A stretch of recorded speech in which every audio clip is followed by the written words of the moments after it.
বানভাসী মানুষগুলার পাশে এইভাবে আমরা খাদ্য ইত্যাদি দিয়ে তাদের পাশে দাঁড়ানো।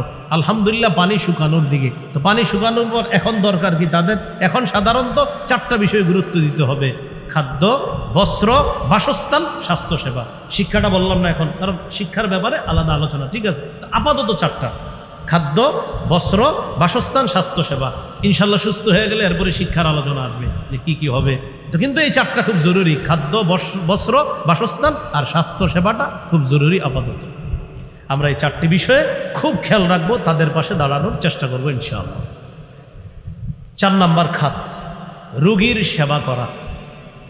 বন্যায় 8 দিন, 10 দিন, 7 দিন, 6 দিন এমন হয়েছে, তিনি জানে না তার আত্মীয়কে, আর আত্মীয় জানে না তিনি কোথায়। লাইট বন্ধ, ফ্যান বন্ধ, এরপরে বিদ্যুৎ অফ করে দিছে, কারণ অফ না করলে তো আবার অ্যাক্সিডেন্ট হবে পানির কারণে। এই জন্য মোবাইলে চার্জ শেষ হয়ে গেছে। তো আত্মীয় স্বজন আহারে সৌদি থেকে, বিভিন্ন দেশ থেকে জানতেছে না আমার ছেলেটা কি বেঁচে আছে, আমার বিবি কি বেঁচে আছে, এরকম জানে না। তো এই জায়গায় সবচেয়ে একটা গুরুত্বপূর্ণ বিষয় স্বাস্থ্যসেবা। তো বাচ্চাগুলা বিশেষ করে আপনার, ওরা সকালবেলা সুস্থ, বিকালেও সুস্থ হয়ে যায়। তো ওর ব্যাপারটা হলো খুব ক্রিটিক্যাল। আমরা বড়রা জ্বর হইলে এটা নাপা খাই, আলহামদুলিল্লাহ বুঝি যে এটা নাপা খান।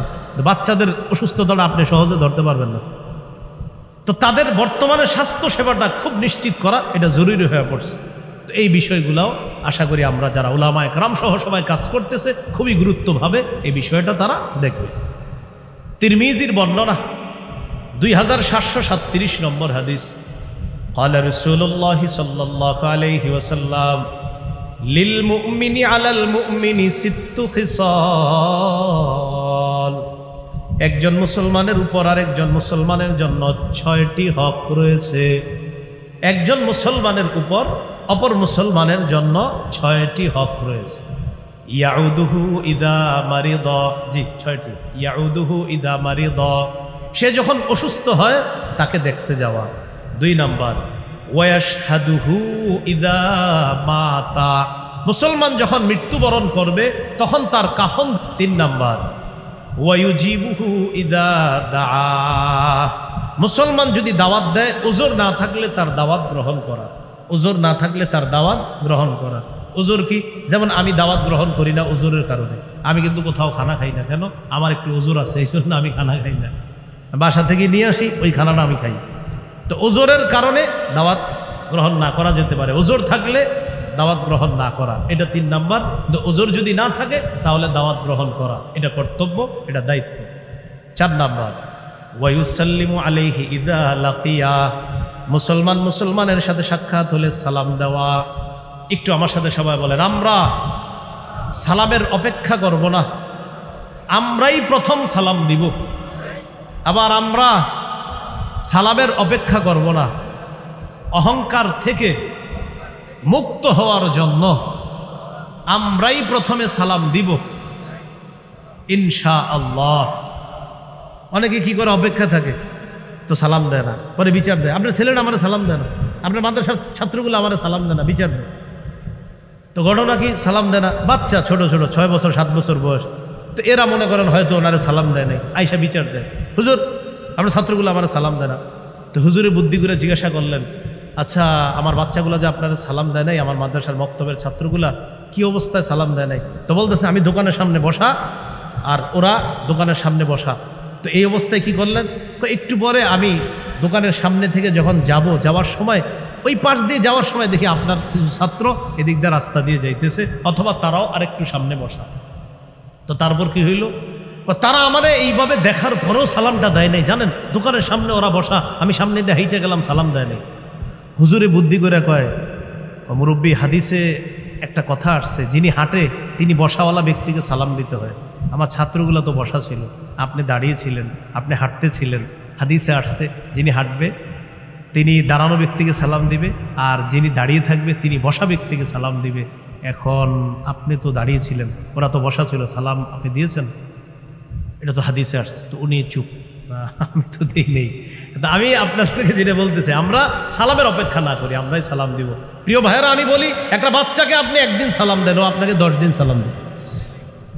তো 4 নাম্বার, ওয়ায়ুসাল্লিমু আলাইহি ইদা লাকিয়া, মুসলমানের সাথে সাক্ষাৎ হলে তাকে সালাম দেওয়া।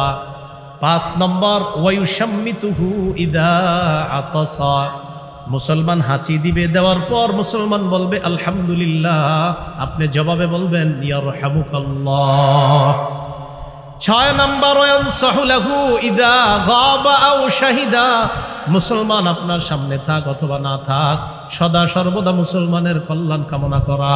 একজন মুসলমান আমার সামনে আছে, তাও তার কল্যাণ কামনা করা, তিনি আমার সামনে নাই, তাও তার কল্যাণ কামনা করা। আর যদি এমন হয় চাপান করাই সামনে সামনে, পিছনে গেলে কই মার ওরে, এটা কিন্তু কল্যাণ কামনা হলো না। সামনেও কল্যাণ কামনা করা, পিছনেও কল্যাণ কামনা করা। 6টার মধ্যে 1 নাম্বার কি ছিল? অসুস্থ ব্যক্তিকে দেখতে যাওয়া, তার সেবা শুশ্রূষা করা। এই অধিকারটা আমরা খুব সুন্দরভাবে যেন তাদের এই অধিকারটা আমরা রক্ষা করতে পারি, পালন করতে পারি। আল্লাহ তৌফিক দান করেন।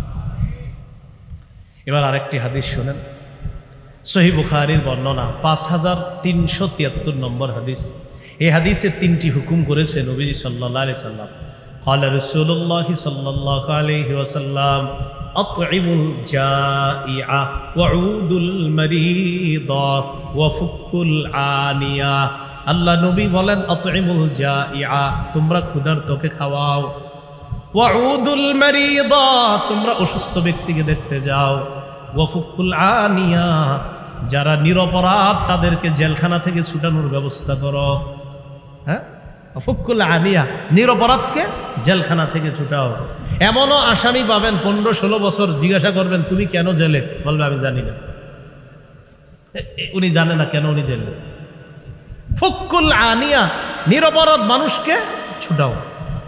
হ্যাঁ, নিরপরাধ মানুষকে ছুটাও। আজে বাজে ট্যাগ আর আমাদের দেশে দেওয়া যাবে না। শুধু শুধু কারো ওপর জঙ্গিবাদের ট্যাগ লাগানোর দিন শেষ। মুসলমানের বাংলাদেশ, কিছু হলেই জঙ্গি। হ্যাঁ, যারা বাস্তবিক অর্থে কোনো জঙ্গি কাজ করে তাদেরকে জঙ্গি বলেন, কিন্তু কিছু হলে না হলে একটা নিরপরাধ মানুষকে জঙ্গি বলা, এই জাতীয় জঙ্গি বলে ভঙ্গি করার দিন শেষ। এটা মুসলমানের বাংলাদেশ। কিছু হইল না হইল, মনে করেন আপনি কি হয়েছে, অপরাধ কি, টুপি আছে দাঁড়িয়ে আছে, এই জন্য জঙ্গি। মানে বাস্তব অপরাধ যে, সে তাকে অপরাধীকে অপরাধী বলেন। তো একটা নিরপরাধ মানুষকে আপনি জঙ্গি ট্যাগ লাগাই দিলেন। এজন্য আমরা বলবো যে আজে বাজে এই সমস্ত কথা নিরপরাধ মানুষের উপর আমরা চাপাবো না। প্রিয় এলাকাবাসী, আমি বলে দিই, আপনাদের কোনো এলাকার নিরাপরাধ কোনো মানুষকে যদি কেউ কোনো ধরনের অপরাধের ট্যাগ লাগায়, সবাই মিলেমিশে তার পাশে দাঁড়াবেন। দাঁড়াবো তো ইনশাআল্লাহ, ইনশাআল্লাহ সবাই মিলেমিশে দাঁড়াতে। কারণ একটা নিরপরাধ মানুষ, তাকে কেন আপনি একটা আন্দাজি অপরাধী শব্দ তার সামনে আপনি লাগাবেন? এই কথাগুলা ঠিক না, এগুলো অন্যায়। আল্লাহ আমাদের সকলকে অন্যায় কথা বলা অথবা অযথা কারো উপরে কোনো ভয়ঙ্কর অপরাধ চাপিয়ে তাকে অপরাধী বানানোর চেষ্টা করা, এই জাতীয় অন্যায় থেকে আল্লাহ আমাদেরকে হেফাজত করেন। তো রাসূলুল্লাহ সাল্লাল্লাহু আলাইহি সাল্লাম হুকুম করেছেন, অসুস্থ ব্যক্তি যারা তাদেরকে দেখতে যাও। একটি হাদিস শোনেন, সহিহ মুসলিমের বর্ণনা 2569 নম্বর হাদিস। قال رسول الله صلى الله عليه وسلم يقول الله يوم القيامة يا ابن آدم, আল্লাহ তাআলা কিয়ামতের ময়দানে বলবেন, হে আদম সন্তান, মারিতু ফালাম তাউদনি, আমি অসুস্থ হয়েছি তুমি আমাকে দেখতে আসো নাই। আল্লাহ বলবেন, আমি অসুস্থ হয়েছি তুমি আমাকে দেখতে আসো নাই। বান্দা জবাবে বলবে, কাইফা আউদুকা ইয়া রাব্বি ওয়া আনতা রাব্বুল আলামিন, আল্লাহ আপনি তো বিশ্ব জগতের রব, আপনি তো অসুস্থ হন না, আপনাকে কিভাবে দেখতে যাব, আপনার সেবা শুশ্রূষা কিভাবে করব? আল্লাহ তাআলা বলবেন, আমা আলিমতা আন্না আবদি ফুলানান মারিদা ফালাম তাউদহু, তুমি কি জানো না আমার অমুক বান্দা অসুস্থ হয়েছে, তুমি তাকে দেখতে যাও নাই। আমা আলিমতা আন্নাকা লাউ উত্তাহু লাওয়াজাদতানি ইনদা, তুমি কি জানো না আমার ওই বান্দার কাছে যদি তুমি যাইতা, তার সেবা শুশ্রূষা করার জন্য তার পাশে যদি যাইতা, আমি আল্লাহকে তার কাছে তুমি খুঁজে পাইতা। তাহলে অসুস্থ ব্যক্তির কাছে আমরা যদি যাইতাম, আল্লাহ তাআলা বলেন আমাকে সেখানে তোমরা তালাশ করে পাইতা। তো তুমি কেন তারে দেখতে যাও নাই? আপনার খালা অসুস্থ হয়, মামা অসুস্থ হয়, আপনার আত্মীয় অসুস্থ হয়, আপনি যাইতে চান না। এটা তো দূরের অসুস্থতা, আত্মীয় স্বজনের অসুস্থ, তাদেরও খোঁজ খবর আপনি নিচ্ছেন না। ফোন করে একবার জিজ্ঞাসা করেন না কি অবস্থা, যদি 1 কেজি মালটা নিয়ে যাওয়া লাগে, ঠিক না? 1-2 কেজি মালটা নিতে হবে, তো জিজ্ঞাসা করেন না ফোন দিয়ে কি অবস্থা। মালটা নিয়ে গেছেন কয় কেজি মাত্র বলেন, কথার কথা 1 কেজি 2 কেজি, তো যে গেলেন আপনি কি হইল ঘটনাটা, এটা আরেক হাদিস থেকে শোনেন। সহিহ মুসলিমের 2568 নম্বর হাদিস, قال رسول الله صلى الله عليه وسلم من عاد مريضا لم يزل في خرفة الجنة حتى يرجع। নবীজি বলেন, কোনো ব্যক্তি যদি কোনো অসুস্থ ব্যক্তিকে দেখতে যায়, ফিরে আসার আগ পর্যন্ত সে জান্নাতের ফল বাগানে ফল আহরণ করতে থাকে। এখানে কিন্তু মালটা নিয়ে যাওয়া লাগবে না, এমনি যদি দেখতে যান তাও জান্নাতের ফল বাগানে আপনি ঘুরে বেড়াবেন, ফল আহরণ করতে থাকবেন। হাদিস দ্বারা বোঝা যায় অসুস্থ ব্যক্তিকে দেখতে যাওয়া মানে মৃত্যুর পর জান্নাতের এমন বাগানে আল্লাহ আপনাকে ঘুরাবেন, যেই বাগানে আপনি ফল শুধু আহরণ করতে থাকবেন। তাহলে অসুস্থ ব্যক্তি, আমাদের এলাকার আশেপাশেও যারা অসুস্থ হয় তাদেরকে দেখতে যাবো তো ইনশাআল্লাহ, তাদের সেবা শুশ্রূষা করা, আল্লাহ তৌফিক দান করেন। এগুলো 4 নম্বর। 5 নম্বর খাত, আত্মীয় স্বজনের খোঁজ খবর রাখা, নিকট আত্মীয়র হক আদায় করা, বিশেষ করে প্রতিবেশীর হক আদায় করা। সহিহ বুখারীর 6015 নম্বর হাদিস।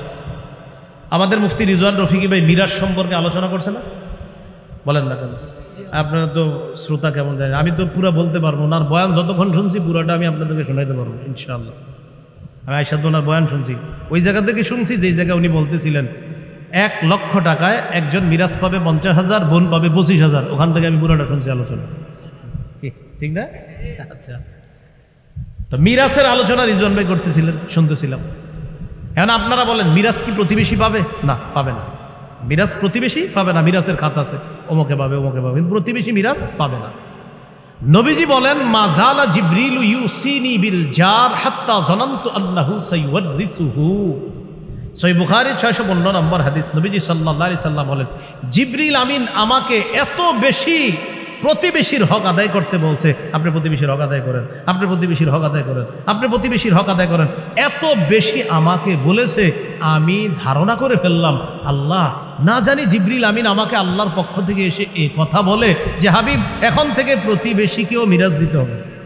মানে নবীজি টেনশনে পড়ে গেছে, এত বেশি উত্তরাধিকারের আপনার ওই যে প্রতিবেশীর হক আদায় করতে বলছে যে আমি চিন্তায় পড়ে গেলাম, না জানি কখন আল্লাহ বলে ফেলে যে এখন থেকে প্রতিবেশীকেও মিরাজ দিতে হবে, কিন্তু আল্লাহ বলে নাই। নবীজি বলেন, এত বেশি প্রতিবেশীর হক আদায় করতে বলার কারণে আমি এমন একটা সন্দেহ করে ফেলেছিলাম। তাহলে কি বুঝাইছে নবী হাদিস দ্বারা? যদিও প্রতিবেশীকে মিরাজ দিতে হবে না, কিন্তু নবী বুঝাইলেন প্রতিবেশীর হক এতটা গুরুত্ব। প্রতিবেশীর হক কতটা গুরুত্ব? আপনি প্রতিবেশীর পাশে 2 তলা একটা বাড়ি করবেন, পাশে তার 1 তলা বাড়ি। 2 তলা বাড়ি করার কারণে তার দক্ষিণা হাওয়া বন্ধ হয়ে যাবে। আল্লাহ রাসূল সাল্লাল্লাহু আলাইহি সাল্লাম বলেন, আমার উম্মত তোমার প্রতিবেশী হওয়ার কারণে তার বাতাস বন্ধ করে তুমি বাড়ি বানাবা, আমি নবী তোমাকে এই অধিকার দিতে পারছি না। তাহলে কি করবেন? এখন থেকে যারা 2 তলা 3 তলা বাড়ি বানাবেন, যদি ওটা জায়েজ, মাসালা জায়েজ, প্রতিবেশীর কাছে গিয়ে বলবেন, ভাইজান আমার তো 2টা ছেলে 3টা ছেলে, আমি 2 তলা বাড়ি করতে হবে, 2 তলা বাড়ি করলে আপনার বাতাস বন্ধ হবে। এটা কিন্তু প্রতিবেশী জানেও না এই মাসালা। তা আপনি গিয়ে বললেন, তো প্রতিবেশী বলবে, আরে আপনার বাড়ি আপনি করবেন, আমার কি, করেন আপনি 2 তলা 3 তলা। কিন্তু ভাই একটা সমস্যা আছে। কি? নবীজি বলছে প্রতিবেশীর বাতাসও যেন বন্ধ না করি। আমি বড় বাড়ি করলে আপনার তো বাতাস বন্ধ হবে। ভাই আগে থেকে আপনার কাছে মাপ চাই, আপনি কিন্তু কষ্ট নিয়েন না, উনি খুশি হবে, উনি আপনারে দোয়া দিবে, উনি চোখের পানিও ছেড়ে দিতে পারে। ভাই আপনি বাড়ি বানান, আপনি এই বিষয়টাও খেয়াল রাখছেন, এই জন্য আপনার শুকরিয়া আদায় করতেছি। তাহলে বাতাস বন্ধ করে আপনি প্রতিবেশীকে কষ্ট দিবেন, নবী এটা অনুৎসাহিত করেছেন। ফল নিয়ে ঘরে ঢুকবেন, হাদিসে আসছে তুমি ফল ঘরে ঢুকার সময় ফল নিয়ে এমনভাবে ঢুকবা তোমার ফলটা যেন অন্য প্রতিবেশী না দেখে, প্রতিবেশীর বাচ্চা যেন তোমার ফলগুলা না দেখে। ফল বাসায় নিয়ে যাওয়ার পর তুমি যখন আপেল কেটে কমলার একটা কোয়া, আপেলের একটা ঘাড়ি কোয়া যখন তোমার বাচ্চাকে দিবা, বাচ্চাদের অভ্যাস ফল নিয়ে দৌড়ে বাইরে চলে যায়। ও যখন বাহিরে গিয়ে কমলা খাবে, আপেল খাবে, অন্যের বাচ্চাটা কমলাটা দেখবে, আপেলটা দেখবে, আব্বাকে গিয়ে বলবে ওর বাবা ফল আনছে তুমি আনো নাই। আল্লাহ রাসূল বলেন, আমার কোনো উম্মতের বাচ্চাকে তুমি তোমার বাচ্চার ফল দেখায় কষ্ট দিবা, আমি নবী তোমাকে অনুমতি দিচ্ছি না। তাহলে হুজুর কি করব? তুমি এমনভাবে ফল বাসায় নাও যেন কেউ না দেখে, আর যদি তুমি দেখায় নাও আমার প্রতিবেশী উম্মত যারা আছে তাদেরকেও দাও। নবীজি সাল্লাল্লাহু আলাইহি সাল্লাম বলেন, গোস্ত রানলে ঝোল বাড়াও। হুজুর কেন ঝোল বাড়াবো? গোস্তের ঘ্রাণে সবারই খাইতে মন চায়, আপনার মন চায় আর আমার তো মন চায়। সবারই মন চায়। গোস্তের ঝোল খাইলে কার না মন চায়? তো নবীজি বলেন গোস্তের ঝোলের গ্রাম এটা শুনলে সবারই মন চায় একটু খাইতে। তাহলে ঝোল বাড়াবো কেন হাবিব? তুমি যদি প্রতিবেশীকে গোস্ত দিতে নাও পারো, অন্তত ঝোল পাঠায়া দিবা, যেন ঝোলে ভিজায় ভিজায় রুটি খেতে পারে, ভাত খেতে পারে, যদি গোস্ত দিতে না পারো। আর যদি বলো না প্রতিবেশীকে দিবা না, এমনভাবে গোস্ত ইলিশ মাছ রান্না করতে হবে যেন এটার ঘ্রাণ বাহিরে না যায়। প্রতিবেশীর হক। প্রিয় ভাইরা, আমি কি আপনাদেরকে প্রতিবেশীর কথাটা বুঝাইতে পারছি? হ্যাঁ, এতটাই গুরুত্ব। তো বলছিলাম এই মুহূর্তে বানভাসী যারা আছে তাদের কিছু প্রতিবেশী আছে কোটিপতি ধনী মানুষ, এই মুহূর্তে তাদের সর্বোচ্চ খবর নেওয়া দরকার যে তারা কেমন আছে, ভালো আছে কিনা। আল্লাহ কথাগুলোর গুরুত্ব অনুধাবন করার তৌফিক দান করেন। সহিহ মুসলিমের 46 নম্বর হাদিস, এই হাদিসটা আপনাদের সবার সাথে মিলেমিশে অনুবাদটা করব। হাদিসটা আগে বলি। ক্বালা রাসূলুল্লাহ সাল্লাল্লাহু আলাইহি ওয়াসাল্লাম ওয়াল্লাহি লা ইউমিনু ওয়াল্লাহি লা ইউমিনু ওয়াল্লাহি লা ইউমিনু। রাসূলুল্লাহ সাল্লাল্লাহু আলাইহি সাল্লাম বলেন সবাই, আল্লাহর কসম সে ইমানদার নয়। আল্লাহর কসম সে ইমানদার নয়। আল্লাহর কসম সে ইমানদার নয়। বলেন সবাই, সে কে? সবাই বলেন, সে কে? সাহাবীরাও নবীজিরে প্রশ্ন করছে, হুজুর সে কে? সাহাবীরা বলছে, কিলা মান ইয়া রাসূলুল্লাহ, হুজুর সে কে যে ইমানদার না? فقال رسول الله صلى الله عليه وسلم الذي لا يأمن جاره بوائقه, যার অনিষ্টতা থেকে তার প্রতিবেশী নিরাপদ না। নবী বলেন, আল্লাহর কসম সে ইমানদার না। আল্লাহর কসম সে ইমানদার না। আল্লাহর কসম সে ইমানদার না যার অনিষ্টতা থেকে তার প্রতিবেশী নিরাপদ না। আমার প্রতিবেশী আমার অনিষ্টতা থেকে নিরাপদ না। নবী বলছেন, আল্লাহর কসম সে ইমানদার না, সে ইমানদার না, সে ইমানদার। আরেকটি হাদিস বলি, আস-সিলসিলাতুস সহিহা 146 149 নম্বর হাদিস। قال رسول الله صلى الله عليه وسلم ليس المؤمن الذي يشبع وجاره جائع إلى جنبه।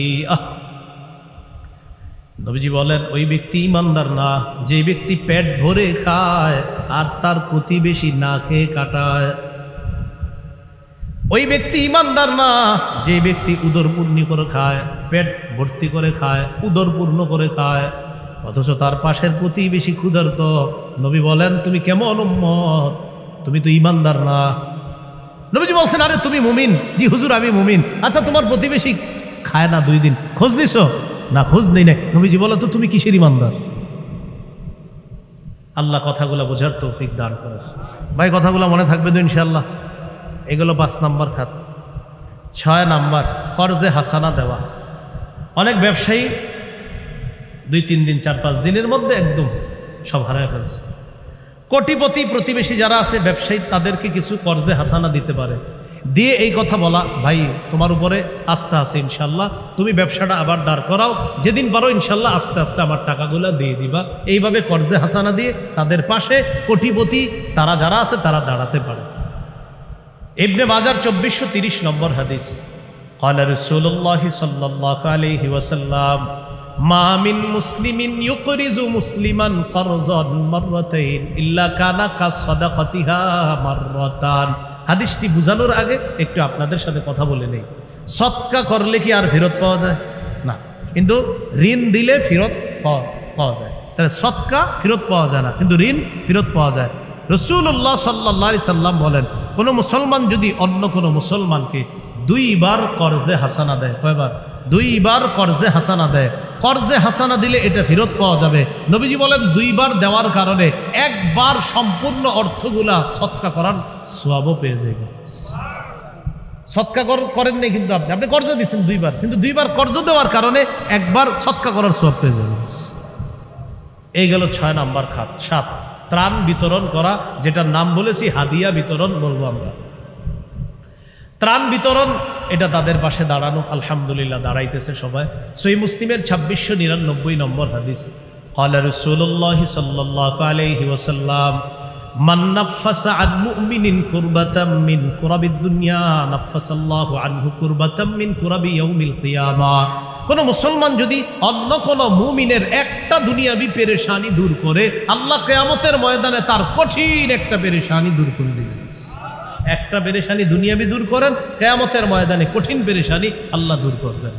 আবু দাউদের বর্ণনা 4946 নম্বর হাদিস, ক্বালা রাসূলুল্লাহ সাল্লাল্লাহু আলাইহি ওয়াসাল্লাম মান ইয়াসসারা আলা মু'সিরিন ইয়াসসারাহুল্লাহু আলাইহি।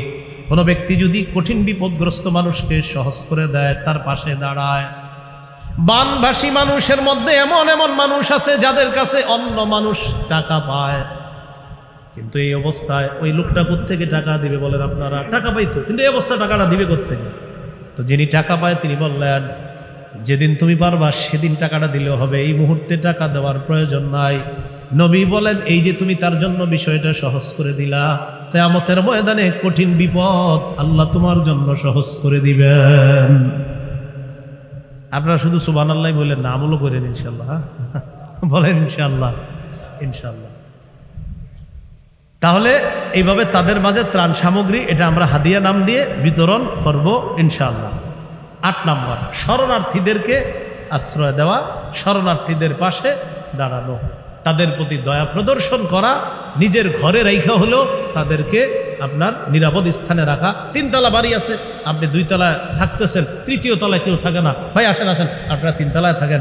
এক প্রবাসী কান্না করতে করতে, দেখেন নাই তার কথাটা, ভাই আমাদের বাড়ি আছে, আপনারা যতজন পারেন ওখানে যান, থাকেন, খাবারের চিন্তা করেন না। উনি বলতেছেন আল্লাহ আমাদেরকে যথেষ্ট দিছে, আপনারা যতদিন থাকবেন খাবার দাবার সবকিছু আমরা ব্যবস্থা করব।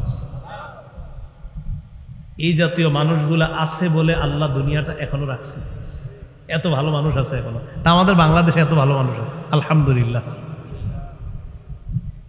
আবু দাউদের বর্ণনা 4941 নম্বর হাদিস, ক্বালা রাসূলুল্লাহ সাল্লাল্লাহু আলাইহি ওয়াসাল্লাম ইরহামু মান ফিল আরদি ইয়ারহামকুম মান ফিস সামা। নবীজি বলেন, তোমরা জমিনবাসীর প্রতি দয়া করো, আসমানওয়ালা তোমাদের প্রতি দয়া করো। সহিহ বুখারীর বর্ণনা 7273 নম্বর হাদিস, 7273 7273। ক্বালা রাসূলুল্লাহ সাল্লাল্লাহু আলাইহি ওয়াসাল্লাম লা ইয়ারহামুল্লাহ মান লা ইয়ারহামুন নাস। যারা মানুষের প্রতি দয়া করে না আল্লাহ তাদের প্রতি দয়া করেন না, যারা মানুষের প্রতি দয়া করে না আল্লাহ তাদের প্রতি দয়া করেন না। আমরা তাদের প্রতি যথাসাধ্য যে যেভাবে পারি দয়া প্রদর্শন করব, তাদেরকে যেভাবে যেখানে নিরাপদ আশ্রয় রাখতে পারি এইভাবে তাদের নিরাপত্তা নিশ্চিত করার চেষ্টা করব ইনশাআল্লাহ। 9 নম্বর, স্বেচ্ছায় সুস্থ শরীরে রক্ত দান করা, রক্ত দেওয়া। এটার কারণে যদি একটা মানুষের জীবন বেঁচে যায়, দুনিয়ার সবাইকে বাঁচানোর সওয়াব পাবেন, দুনিয়ার সব মানুষ বাঁচানোর সওয়াব। দলিল সূরা মাইদার 32 নম্বর আয়াত, আল্লাহ তাআলা বলেন, মান আহইয়াহা ফাকান্নামা আহইয়ান নাসা জামিআ। কেউ যদি একটা মানুষের জীবন বাঁচায়, সে কেমন যেন সারা পৃথিবীর মানুষের জীবন বাঁচায়। আর কেউ যদি একটা মানুষকে, নিরপরাধ মানুষকে হত্যা করে, সে কেমন যেন সারা পৃথিবীর মানুষকে হত্যা করে। ফেরাউনকে মাইরা সব শেষ করো। তো ইতিহাসের কিতাবে আসছে, শুরত পুলিশ বাহিনী কয় কেন বাচ্চা করে কেন মানবো? বাচ্চাও শেষ করে ফেলো। কেন? আমার ক্ষমতা চাই, আমি আরো থাকতে চাই, আমি আরো থাকতে হবো, যা যা মারা দরকার সব মাইরা ফেলো, আমার থাকতে হবে। ফেরাউন বলছে এটা, যে যত পারো মারো, আমি থাকতে হবে। এক বর্ণনায় 12,000, আরেক বর্ণনায় 36, আরেক বর্ণনায় 98,000 মানুষ হত্যা করছে। আমার পাওয়ার চাই, যত পারো মারো।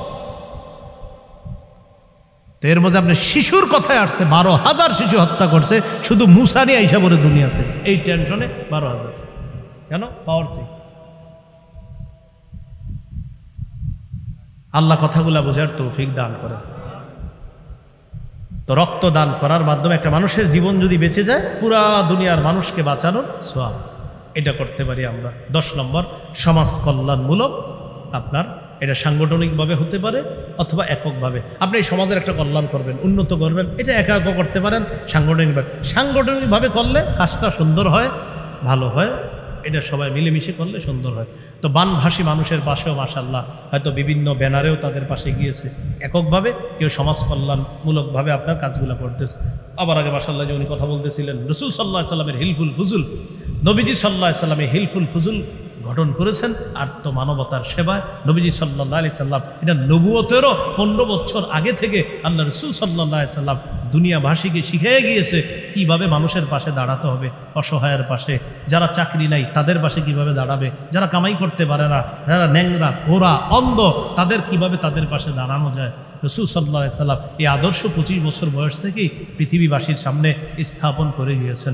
আল্লাহ তাআলা আমাদের সকলকে আজকের যে আলোচনা, আমরা এই বর্তমান পরিস্থিতিতে আমরা সবাই যেন যে যেখান থেকে যার যার অবস্থান থেকে বানভাসী ওই মানুষগুলোর পাশে দাঁড়াতে পারি, আল্লাহ তৌফিক দান করেন। সর্বশেষ একটা টাকাও যদি দিতে না পারেন 2 রাকাত নামাজ পড়তে পারবেন ইনশাআল্লাহ। 2 রাকাত নফল নামাজ পড়ে দোয়া করা। সর্বশেষ আরেকটা দোয়া চাইবো আপনাদের কাছে। দোয়া করতে তো কষ্ট নেই, কারা কারা করবেন আগে সেটা বলবেন। হাত তোলা অবস্থায় আমি বলবো দোয়াটা, আমরা আল্লাহর কাছে দোয়া করব। বলেন আমরা আল্লাহর কাছে দোয়া করব, আল্লাহ যেন আমার, মানে প্রত্যেকে বলেন, আমার মৃত্যুর আগে এদেশে ইসলামী হুকুমত কায়েম করে দেয়। হ্যাঁ বলেন আমিন। সবাই আল্লাহ আল্লাহ আমার মরার আগে তুমি একটু এদেশে ইসলাম কায়েম হয়ে গেছে, কোরআন অনুযায়ী শাসন ব্যবস্থা চলে, সংসদে কোরআন, হাইকোর্টে কোরআন, সুপ্রিম কোর্টে কোরআন, আল্লাহ এরকম একটা পরিস্থিতি বাংলাদেশে দেখাও আমার মৃত্যুর আগে। এই দোয়াটা প্রত্যেকে করবেন। এই দোয়া আমি বলবো আপনারা প্রত্যেক দিন অতিরিক্ত 2 রাকাত নফল নামাজ করবেন সলাতুল হাজত নামে, যে আল্লাহ প্রয়োজনের নামাজ। তো আল্লাহ তাআলা তো জানবে কিসের প্রয়োজন। আল্লাহ আমার দেশে কোরআনের আইন প্রয়োজন, এই প্রয়োজন আপনার কাছে চাইতেছি। মনে থাকবে তো ইনশাআল্লাহ। আমরা এই দোয়াটা সবাই করবো।